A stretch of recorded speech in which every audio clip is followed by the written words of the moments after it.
Hello and welcome to part 3 of the ongoing series of videos in which I'm helping you to think about and start to go about creating the future that you want to have happen.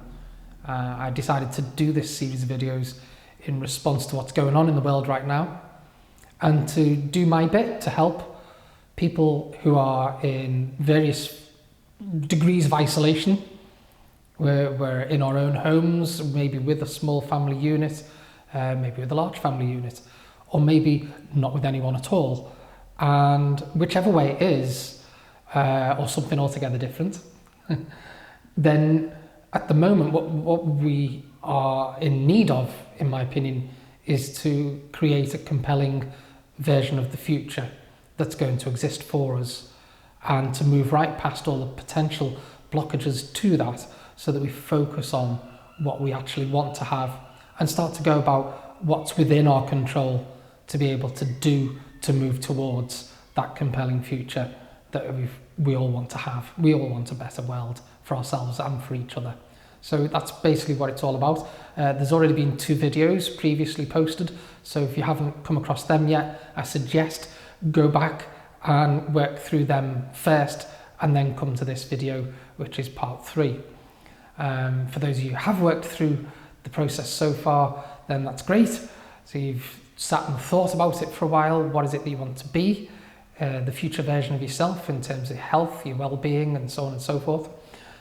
We've worked through the specifics of getting much more detailed about what that will actually look like and sound like and so on, so that we start to build that reality inside our mind. Bear in mind that everything you see pretty much, if it's not natural, came out of the mind of somebody.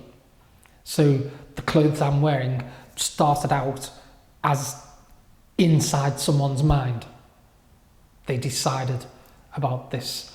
The camera that I'm using to film this started inside somebody's mind, you know? And all of these things, the design of the building that I'm in, started inside someone's mind. Electricity, the lights, all of these things, the microphone that I'm using, all of these things, everything, it all started as an idea inside someone's mind. And you have ideas inside your mind.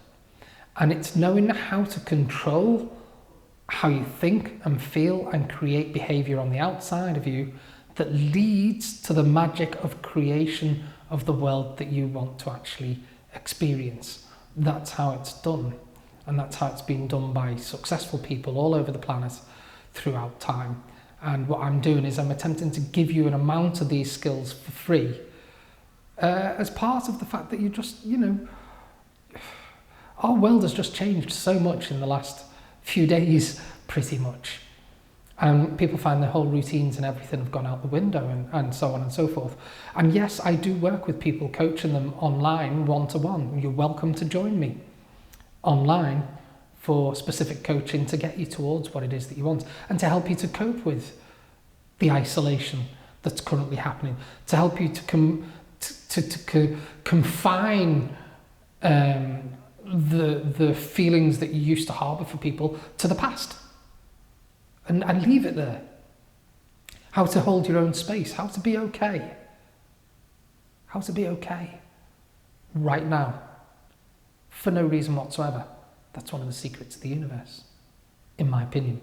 You know, and how to cope with the confinement, how to cope with relationships if you're living with people and you're suddenly spending a lot more time with those people than you were before, how that changes the dynamic of the relationship and how to deal with all of that, how to deal with the fact that your business may have gone on hold, how to deal with the fact that you may have worked for a business that's gone on hold. I know people who are trying to sign on, who've never thought they would ever sign on, who are career people, who now realise that actually signing on is not living the life of Riley and just getting cash easy and living, because they were trying to phone up to get to sign on and there were 90,000 people in front of them. So of course it got to 5 o'clock or whatever and they hadn't got through. You know, And even if they get through and they eventually get the money, which is, you know, first 5 weeks you're not entitled to anything anyway, and then after that it's like 90 quid or something. It's now, it doesn't pay for your mortgage, it doesn't pay for your rent, it doesn't pay for your food, and suddenly these people are getting a new insight into actually, do you know what, it's actually hard to be living a subsistence life.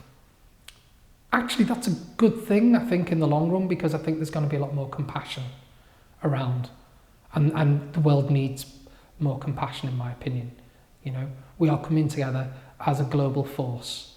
And I think that the focal point may be that there's a current illness moving around the planet, but actually behind all of that, what's behind all of that, and the efforts to be the one nation that we all are, to be a world together, to help each other out, to support each other, to build the better world that we all want to have for ourselves and for the people that come after us.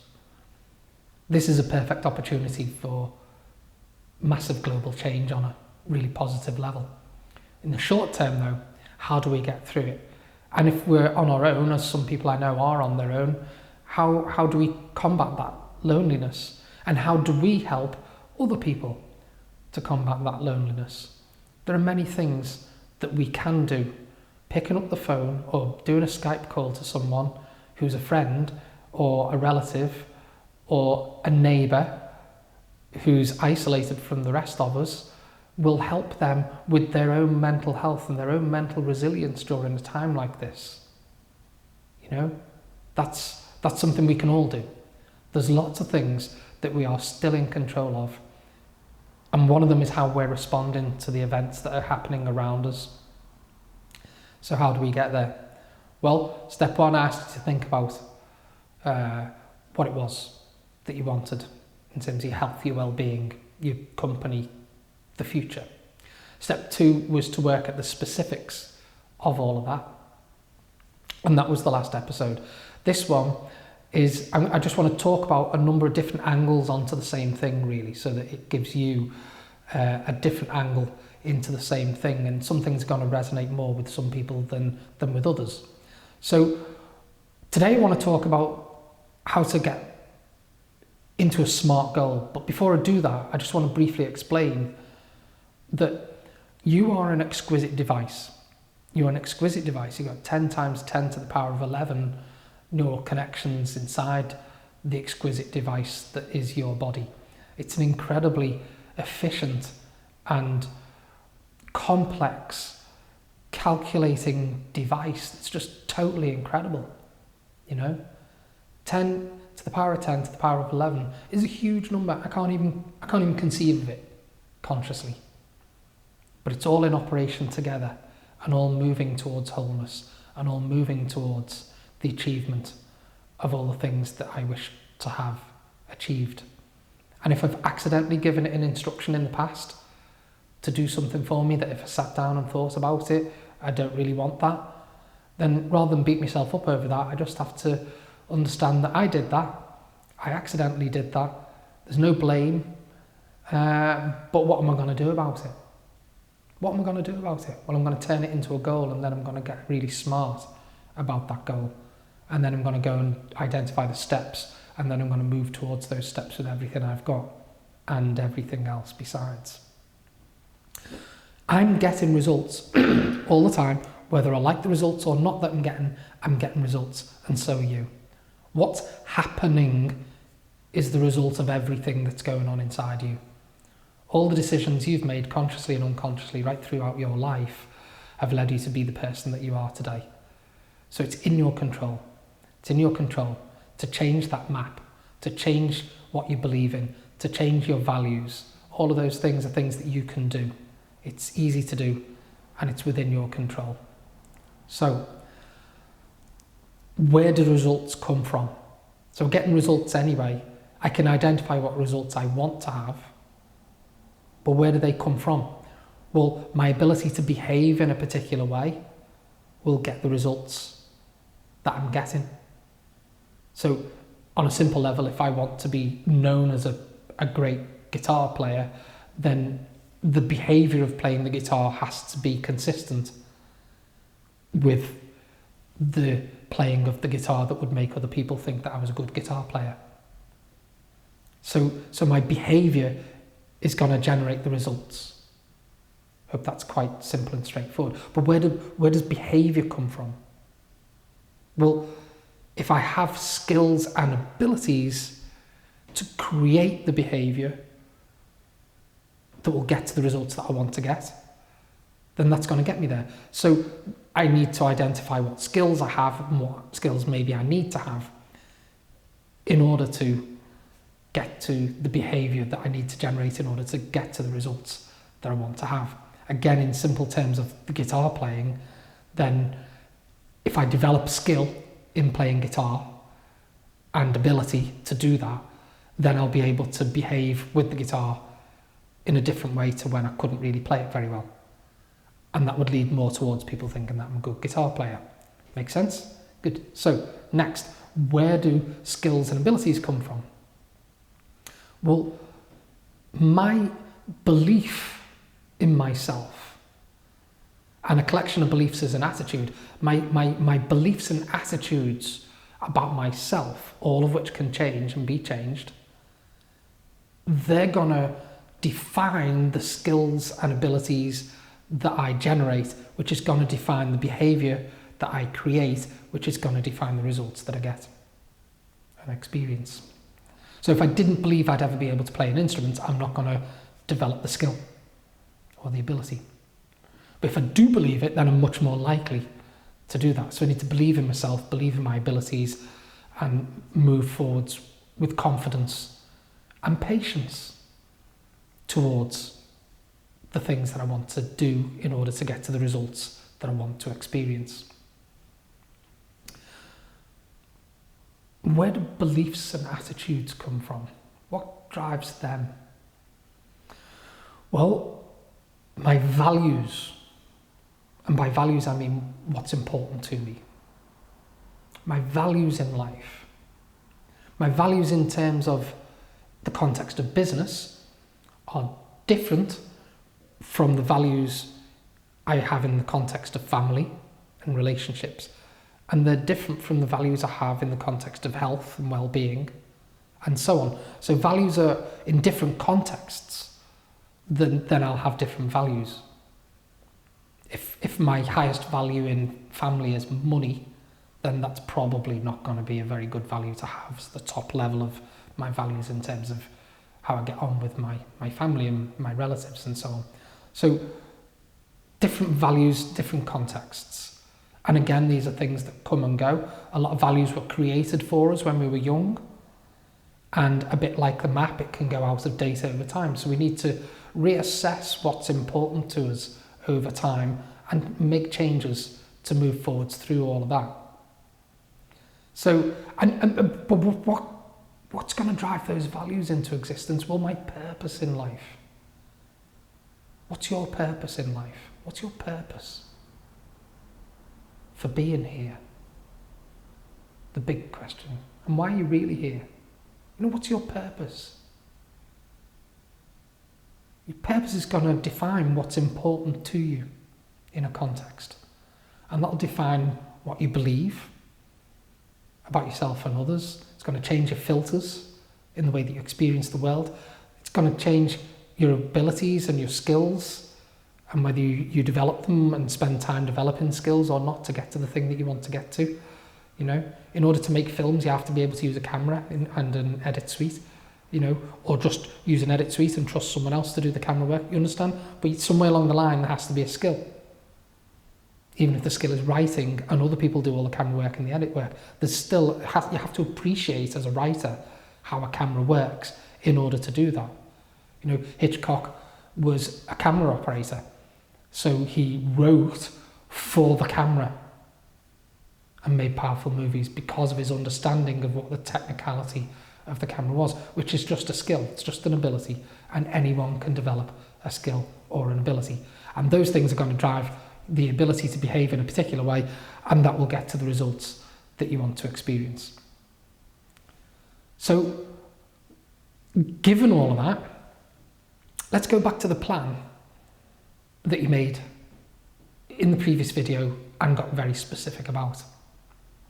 And let's look at a SMART goal briefly in this context. So you can have SMART goals for anything. If you do it with one thing, then you know the process, you can apply it to anything. So I might need to know how I'm going to be a quarter of an hour after the next phone call that I need to make to get an appointment to see someone where I'm going to attempt to land a contract. The thing about the phone call would be to land the appointment. So what's it like a quarter of an hour after the phone call, having had the appointment made? That's the successful completion of the event. So I might focus on that, and then when I'm clear on that, then I make the phone call. It could be longer term, 3 months into the future being healthy and successful, and so on, 6 months, a year, my business growing, doubling in size, whatever it is. So it has to be specific. So SMART, S-M-A-R-T, the S is specific. So it has to be really, really specific. I want more money is not specific. I could give you a penny. You've got more money. So why are you complaining? I want to be more happy. More happy than what? So it has to be specific. So yesterday I went through how to get really specific. So step 1 is specific. If you haven't got that yet, go and watch that other video. Step 2 has to be measurable. And remember, in the past I said the 4 steps of success. Number 1 is have a plan. So we're on the specifics of that, of the S on the SMART. Measurable. I said there has to be some evidence. There has to be a way of measuring whether you're moving towards or away from that compelling future that you're designing for yourself. So that's what the M part is. It has to be measurable. So how can you measure your progress towards that thing that it is? And depending on what it is, there can be lots of ways forwards. If it was, to be at the next training course that I'll be in Australia in October, then I know that I'll be flying there, say, by the 4th. Definitely on the 10th, I'll be in Australia. So I can guarantee that I'm going to be there. So, but if that's the goal, then what has to happen? How am I measuring that? Well, there'll have to be a visa. I could do that right now. When I'm finished making the video, I could go online, 15 minutes, make the application, and there we go. I would need to book a flight. So I would need to look at flights in order to book them. So there's 2 steps there. Same with the hotel, same with the spending money, same with all the other things that are involved in achieving that goal of being there, you understand? So I can work out the specifics. I know how much it costs to fly there, how much the hotel is, where the hotel is, where the conference suite is. There's a lot of things I do know, including the shops that I'll use, and I know roughly how much everything costs in all those places. First time I didn't, I had to cost all those things. Now I kind of know, so it's easier for me. But there's still steps I have to go through in order to achieve that goal. And am I moving towards them or not? So yes, is the short answer. So it has to be measurable, so there's the M. Then A, people often say achievable for the A part. And yes, that's true. I prefer as if, and there's a reason for that. If the end point, if what I'm setting as the goal effectively is a state, I could have the state right now. If I do all of this, then I'll be happy. No, I can be happy right now because it's a state. And then I can do the other things if I want to. So if it's achievable for me to be happy, then yeah, I can move towards being happy. I can do that. That's kind of one thing. But what's more compelling is if it's written in the present tense as if it already exists. So whatever your goal is, if you're writing about it as if it's today and it's happening already, it's happening. It's very compelling to the mind, because it's written as if it's already happening, even if it's not yet. It's much more compelling to write it in that language. So that's why I prefer as if now. So I have to write it as if now. So it is October the 10th, 2020, and I am in Sydney at the next NLP trainers training as an assistant. I'm completing this year of my own master trainer program, and I have another year to go afterwards. Feel really good about everything that I've achieved so far and everything that's going to come in the next year. Now I'm starting to talk about it as if it's happening on this day. It's happening right now. I've put feelings in there, and I could put more of the specifics that I will have dealt with when I talked about what specifically do you want in the previous video, and put all that into the writing of the SMART goal. So it has to be achievable, but it's written as if now. That's the A bit that's crucial for me. R, realistic. So, but just going right outside the box for a moment, you know, I fully intend to go into space. It's just something I want to do. So, is it realistic? Well, when I first said it in 1997, people laughed at me because some American guy had just paid an enormous fortune, like $35 million or something, to go up with the Russians, and, you know, as if I'm ever going to have that much money or whatever. But now the costing is such that Richard Branson's offering it's still a lot of money, but it's kind of become realistic. Actually, the price charge point is currently within a lot of people's range, whereas it didn't used to be. And with Elon Musk and Bezos and other people moving into space tourism, they reckon the costs will come down to just, you know, several £1,000s in a few years' time. Oh, this is realistic. It's very realistic that I'm going to go up into space. But is it realistic that I'm going to drive the spaceship? Probably not. So is it realistic or not? You have to think, is what I'm setting for myself realistic? So again, using the space one, yes, it's realistic to go into space. No, probably not driving the spaceship though, but I don't really want to. You know, it's realistic, I'll go. I'll watch a few come back first before I go though. But I do intend to go into space. That's just, you know, right outside the box. But I can be much more down to earth about it. You know, is it realistic for me to be healthy in 3 months' time and to have been healthy all the way through that 3-month period? Yes, absolutely. To have built and solidified relationships with the people that I know and love, and to become stronger bonded with those people? Yeah, absolutely. For my business to be up and running still? Yeah, absolutely. Absolutely. But what does that mean to me? My business still running? You understand, that's not specific enough. I would have to get much more specific according to the questions that I asked in the last video. And obviously for myself, I'm doing all of that. And finally, the T, timed. This is absolutely crucial. Again, sometimes people talk about towards. Well, towards, yeah, okay. If I'm moving towards a state, then that's a direction. So yeah, I can get on that, feeling better over time, you know, whatever. But if it's timed, then that's much more critical to what goes on at the unconscious level. Because if it is October the 10th and I am here at the conference suite in Australia, looking about at my friends that I've known for a number of years now, and I'm here assisting on this wonderful program, helping the next generation of NLP trainers to flourish and grow with the best feedback I can possibly give them, and I feel fantastic. And look how much I've achieved in the last 4 years. It's incredible. I feel really good. It feels compelling, doesn't it? Even though it's my vision that I'm just off the top of my head throwing towards you. It feels compelling. It feels like something that's actually real and it's going to happen. And it's because it's got a time on it.